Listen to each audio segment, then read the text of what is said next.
I read that Ford Motor Company loses $45,000 on every electric vehicle it sells. On the trucks, Yeah. the Lightning. Yeah. So that's They're all rough. backing off. Yeah, well, Even Tesla manages it, but very few other people have been able to do it. Europe and you is need a hell of an infrastructure for Tesla to work. And I don't know how well those vehicles operate in frigid temperatures. Or hot ones. Right. Yeah, they're tough. Then you have to cool. They're tough. Again, that's a good topic to come to. But I'd say density is a fundamental concept. I did a TEDx talk to 1,100 kids, and the way I explained density to start it was with food. I just said, hey, there's kale and there's cow. Right. And they both give me calories. Only marketers think kale is food, by the way. Okay, well, we won't go there. But, Yeah. And a lot of people have written me and said, kale, couldn't you pick something else? Yeah. You know. But no, kale and cow, they're kind of fun. And I threw in ice cream too. But I'd have to eat a whole lot of kale to get the same calories as a piece of steak, just volumetrically, right? And so the density, when you start thinking about density, you can think about it in food terms. Now, chimps chew 8 hours a day.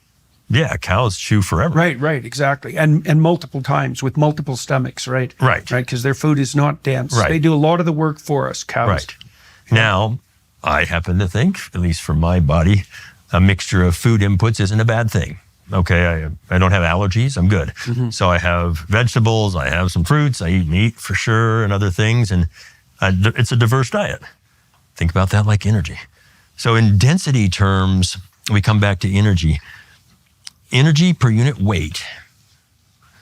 Things like hay, our first energy ever that our vehicles ate to motor themselves around, and wood, and dung, and other kinds of biomass were the early human-like things used for energy. And many of the world's poor now.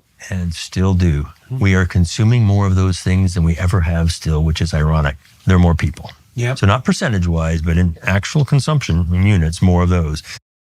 Now, we start to transition naturally. We discover charcoal or coal. Nature took all the plants and made it into a dense carbon form called coal. Nature did the work. Time, heat, pressure. So now I've got dense plants called coal.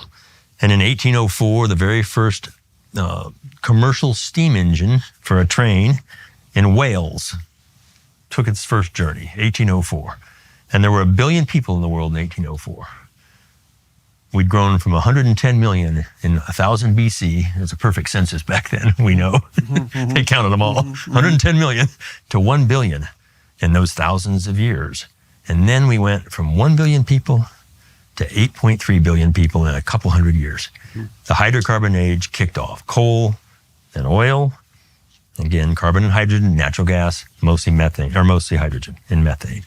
So this was the accelerator of human development, because now we had an energy source that could do useful work for us, and humans didn't have to labor and toil ourselves or with a plow animal of some kind. Yeah, I think Bjorn Lomborg has estimated that each of us are served by the equivalent of 40 servants.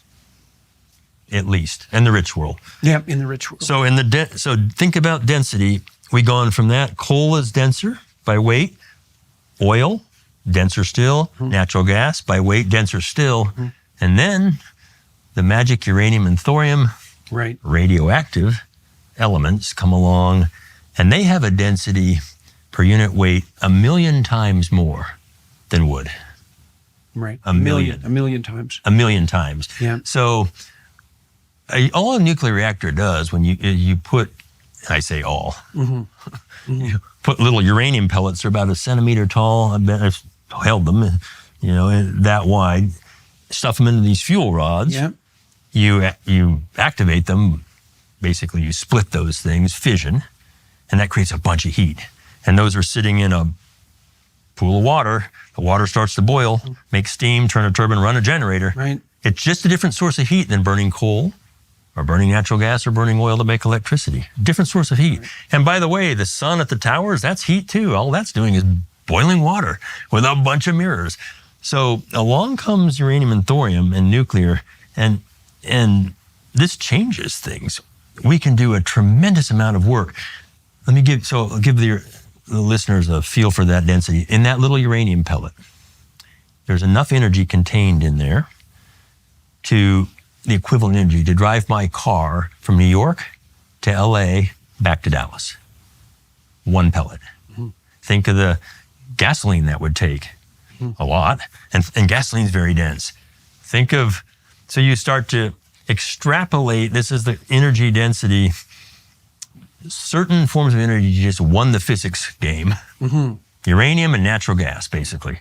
Yeah, well, when you're using vehicles, they have to transport themselves. So anything that's energy dense means that there's much less that weight. Isn't useful to transport. Yeah.